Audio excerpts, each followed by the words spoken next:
Hi everyone, I'm Rincey and this is Rincey Reads. Today I'm going to be talking about Miracle Children, Race, Education, and a True Story of False Promises. This is a nonfiction book by Katie Brenner and Erica L. Green, two New York Times journalists.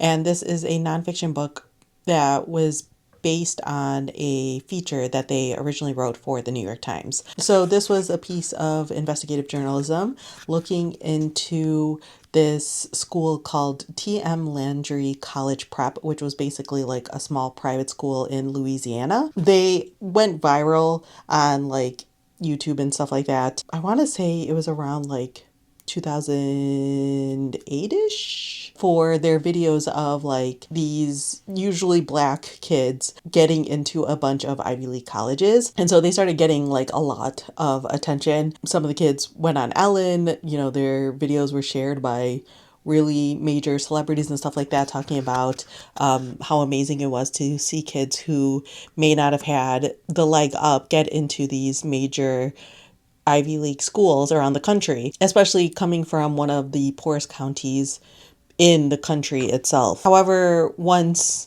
people started looking into what was actually going on, it turns out that this school was not entirely truthful in terms of like what was going on. This is not a spoiler, but basically the people who ran this college prep school weren't really educating the kids who attended, and they mostly just trained them in how to take the ACTs, so that way they would get decent enough ACT scores. And then they like fake transcripts about what classes they took, the grades that they got, things like that. And then had them write essays that basically exploited whatever stories they might have, and even just completely making up stories about their lives to make it seem like they came from these really tragic backgrounds in order to play into the fact that like a lot of these Ivy League colleges and admissions counselors were playing into a stereotype and looking for a stereotype of like rags to riches type stories of trying to help these kids who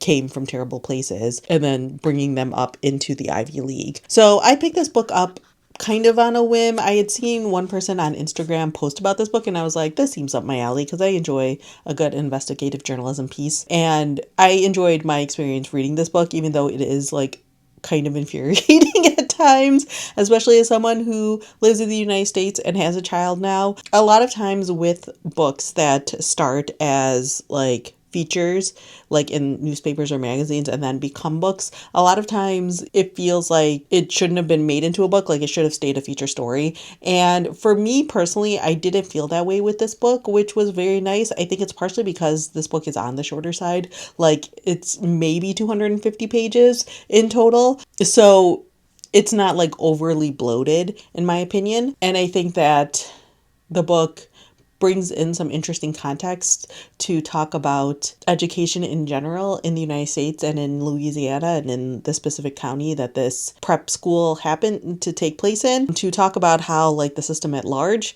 failed these kids, as along with like the various people who were like in charge of the school and things like that failed these kids.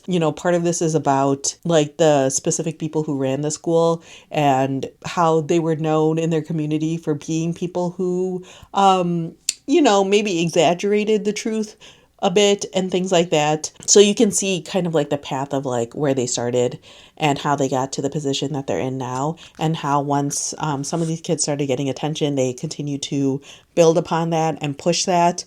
There were also allegations of like abuse by the guy who was running the school on the children themselves. Like he was reported to have like choked people, lifted people up, and like put them against the wall, especially if like they would take all these ACT prep scores and if their scores dropped, like he would get really angry. If people were like writing their college prep essays and it wasn't up to par of what he thought they should be, like he would get really angry, things like that. He also like manipulated the kids and did like lots of just really terrible things. And he would say like he was, pushing these kids in order to get into these schools and playing the game and all of that stuff, which is also a discussion in this book that I also really enjoyed. But, like there's that sort of level of what was going on. There was the fact that like for a lot of these kids, like they did want to go to college and they did want to go to like really good universities and stuff like that. They had dreams for themselves. And so they were basically like willing to do whatever it took in order to get into these schools. And, you know, when you grow up Black, if you grow up poor, any of that stuff, you see sort of how the system is rigged against you. And so I feel like for a lot of people who are involved in this story, like when the system is rigged, why wouldn't you do things that are potentially like unsavory or unethical and things like that in order to boost yourself up in life? You know, one of the things they like briefly mention in this book is the fact that there was another major college scandal that happened where a bunch of like somewhat famous rich white people basically like paid for their kids in order to get into elite schools, and kind of contrasting that with this, where these are kids who don't have the opportunities, like even the opportunities of like having prep tutors and things like that that a lot of kids get, so that way they're like basically trained and ready to go for the entrance exams and the standardized tests and stuff like that. So, and they're told sort of like what would best be on their transcripts and like how to craft their essays and things like that. And those are all basically the same things that like these kids are doing, but in a crazier way potentially. So it's like talking about this specific situation, but also how this is just like emblematic of a larger problem within the United States, of the fact that like education funding, you know, is getting torn apart. A lot of these schools don't have the capacity for a lot of these kids. How, you know, some of the kids coming into the school were basically considered like problem kids in other schools, and so they had parents who were like running out of options of what to do, and they weren't sure what to do, and they were theoretically seeing their kids thrive within this atmosphere because they were seeing them get into these Ivy League schools, or maybe not even Ivy League, but just getting into college in general in these major cities and stuff like that. And so like to a lot of these parents, like this was the right thing to do because they didn't know all that was going on, which is, you know, kind of crazy but also kind of understandable. Yeah, I feel like this is one of those books where like if you enjoy investigative journalism type nonfiction, if you care or like are interested in the education system in general in the United States, which especially lately under attack quite a bit, and seeing sort of how those attacks can trickle down and change so much for the kids themselves who are attending these schools and stuff like that. And it's also just like an interesting look also at like the process of admissions for very competitive schools, and how even the people who are like doing the admissions, like they like these sort of like tragic stories and things like that.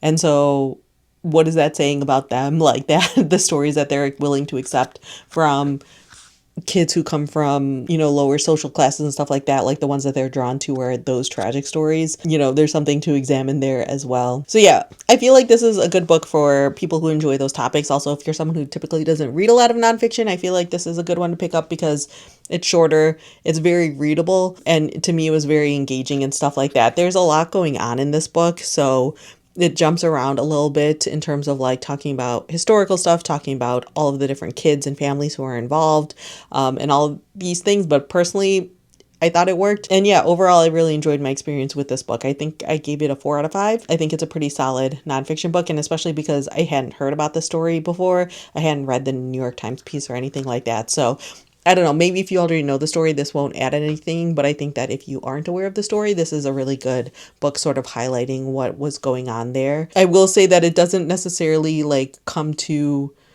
you know, full conclusions at the end of the book, just because life is messy, and so there aren't necessarily full conclusions to everything going on in regards to this story. So I could see people not enjoying that, but that's just what ended up happening. That's life. But yeah, I feel like this is a good one, worth picking up, kind of under the radar, and like solid pick for people who may not necessarily read a lot of nonfiction but want to. So yeah, those are my quick thoughts on Miracle Children. Let me know down in the comments below if you've read this book, what your thoughts were on it, or if you heard about the story, feel free to leave that down in the comment section as well, talking about it. Just really, really fascinating stuff, and definitely makes you like sort of wonder, or makes me as a mom wonder what college admissions are going to be like when it's time for my kid to go to college, if she even decides to go to college. So yeah, interesting stuff. So yeah, that's all I have for now, and thanks for watching.